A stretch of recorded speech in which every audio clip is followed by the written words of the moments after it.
Subscribe कीजिए हमारे YouTube channel Islamic world को और इस बेल आइकन को दबाना ना भूलिए हर रोज नया इस्लामिक वीडियो देखने के लिए।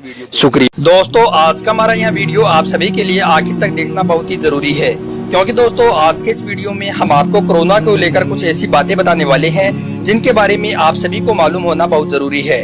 इसलिए दोस्तों आप इस वीडियो को आखिर तक जरूर देखें और मेहरबानी करके अपने दोस्तों में शेयर भी कर दें ताकि और भी लोगों तक यह जानकारी पहुंच सके। तो चलिए दोस्तों शुरू करते हैं। दोस्तों, पहली बात, अगर कोरोना एक संक्रमित बीमारी है तो फिर जरा सोचो कि फिर ये बीमारी परिंदों को और जानवरों को क्यों नहीं होती है।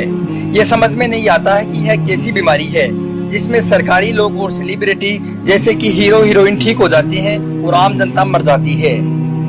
दोस्तों जरा सोचो, अगर ये एक खतरनाक बीमारी है तो फिर इस बीमारी से कोई भी अपने घर में या फिर रोड पर तड़प कर क्यों नहीं मरता है, यानी कि जो भी कोई मरता है वो हॉस्पिटल में ही क्यों मरता है।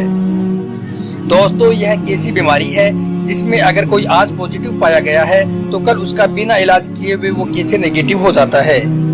अगर कोरोना एक संक्रमित बीमारी है तो फिर यह बीमारी जलसे में, रैलियों में और लाखों के प्रोटेस्ट में क्यों नहीं जाती है, लेकिन अगर एक गरीब नॉर्मल आदमी अगर खांसी जुकाम का चेकअप कराने जाए तो 5 दिन के बाद वो लाश बनकर आता है। दोस्तों यह कोरोना भी एक गजब की बीमारी है जिसकी अभी तक दुनिया में कोई भी दवा नहीं बनी है, फिर भी 99% लोग इस बीमारी से ठीक हो जाते हैं। समझ में नहीं आता कि यह कौन सी जादुई बीमारी है जिसके आने के बाद दुनिया की सारी बीमारियां खत्म हो गई हैं और अब जो भी कोई मर रहा है वो सिर्फ इस कोरोना की वजह से ही मर रहा है। इसके बारे में आप थोड़ा दिमाग जरूर लगाएं और आप इसके बारे में सोचें जरूर। साबुन और सैनिटाइजर से अगर यह कोरोना मर जाता है तो फिर इसको मारने की अभी तक कोई दवा क्यों नहीं बनी है। यह कैसा कोरोना है, हॉस्पिटल में एक गरीब आदमी के जिस्म का महंगा पार्ट निकालकर और लाश को एक ताबूत में छुपाकर और खोलकर नहीं देखने का हुक्म देकर बॉडी घर वालों को दे दी जाती है और घर वाले भी बेचारी डरे सहमे बॉडी को हाथ तक नहीं लगाते हैं। क्या आपके पास इसका कोई जवाब है? अगर जवाब है तो आप मुझे भी जरूर बताएं, और अगर आपके पास जवाब नहीं है तो फिर आप इसके बारे में सोचें जरूर कि कहीं इस बीमारी के आड़ में देश में कोई बड़ा झोल तो नहीं चल रहा है। दोस्तों कुछ हॉस्पिटल से ये न्यूज आ रही है कि सुबह मरीज को भर्ती किया जाता है और शाम को खबर मिलती है कि मरीज की कोरोना की वजह से मौत हो चुकी है। क्या सुबह से शाम तक कोरोना की रिपोर्ट भी आ गई और शाम को कोरोना से मौत भी हो गई और लाश का अंतिम संस्कार भी हो गया? दोस्तों इनके हिसाब से तो इस कोरोना की कोई स्टेज ही नहीं होती। जो पहले पॉजिटिव से नेगेटिव हुए वो कैसे ठीक हुए? आपको मालूम है कि अभी तक देश में एक भी कोई बड़ा आदमी इस बीमारी से नहीं मरा है। कनिका कपूर ठीक हो गई, भाजपा के भी कई बड़े नेता ठीक हो गए, अमिताभ बच्चन ठीक हो गए, मगर जब बारी गरीबों की आती है तो गरीबों की सुबह रिपोर्ट पॉजिटिव आती है और शाम को उसकी मौत हो जाती है। क्या गरीब और मध्यम वर्ग को सिर्फ एक रिपोर्ट आती है, पॉजिटिव या फिर मौत? दोस्तों हैरानी की बात तो यह है कि अगर किसी में खांसी, जुकाम, बुखार या फिर और कोई लक्षण नहीं है फिर भी उसकी रिपोर्ट कैसे पॉजिटिव आ जाती है। कहीं कोई किडनी स्कैम तो नहीं हो रहा है? और किडनी ही क्यों, आंख, लीवर, प्लाज्मा और भी इंसान के बॉडी के बहुत से ऐसे पार्ट्स हैं जिनकी कीमत अंतर्राष्ट्रीय बाजार में करोड़ों में है, उनका कोई बड़ा झोल तो नहीं हो रहा है।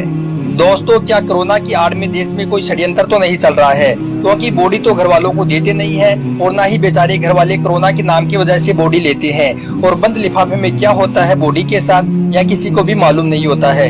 इसलिए दोस्तों हम सबको मिलकर एक ऐसा कदम उठाना चाहिए जिससे कम से कम इस बीमारी की जांच सुप्रीम कोर्ट की निगरानी में हो ताकि इसकी हकीकत सामने आ सके। अब दोस्तों आप सोचेंगे कि आज मुझे इस टॉपिक पर वीडियो क्यों बनाना पड़ा, क्योंकि दोस्तों आज हमारे घर के एक सदस्य के साथ भी ऐसा हो चुका है। उनके पैर में तकलीफ होने की वजह से हम उनको एक प्राइवेट हॉस्पिटल में लेकर गए जहां पर उनकी कोरोना की जांच हुई और उनकी रिपोर्ट नेगेटिव आ गई, मगर वहां पर डॉक्टर मौजूद न होने की वजह से उनका ऑपरेशन नहीं हो सका और उनका जल्द से जल्द ऑपरेशन करना भी जरूरी था क्योंकि उनके पैर की नस ब्लॉक हो चुकी थी। इस वजह से फिर हम उनको एक सरकारी हॉस्पिटल में लेकर गए जहां पर उनकी फिर से कोरोना की जांच की गई और उनकी रिपोर्ट पॉजिटिव आ गई सिर्फ 4 घंटों के बाद में। खैर दोस्तों उसके बाद उनको कोरोना सेंटर में ले गई और 1 दिन के बाद उनकी फिर से कोरोना की जांच की गई और आज उनकी रिपोर्ट फिर से नेगेटिव आ गई है। सिर्फ 1 ही दिन के बाद में उनकी पॉजिटिव से नेगेटिव रिपोर्ट हो गई है। अब आप ही बताइए कि सिर्फ 1 ही दिन में बगैर किसी दवाई की रिपोर्ट वो कैसे नेगेटिव हो गई। इसलिए दोस्तों कहता हूं कि इस देश में कोरोना के नाम पर कुछ गड़बड़ी चल रही है। इस बारे में आप सोचें जरूर और हो सके तो इसके खिलाफ हम सबको मिलकर आवाज भी उठानी चाहिए और इनकी जांच सुप्रीम कोर्ट की निगरानी में करवाने की हमें कोशिश करनी चाहिए।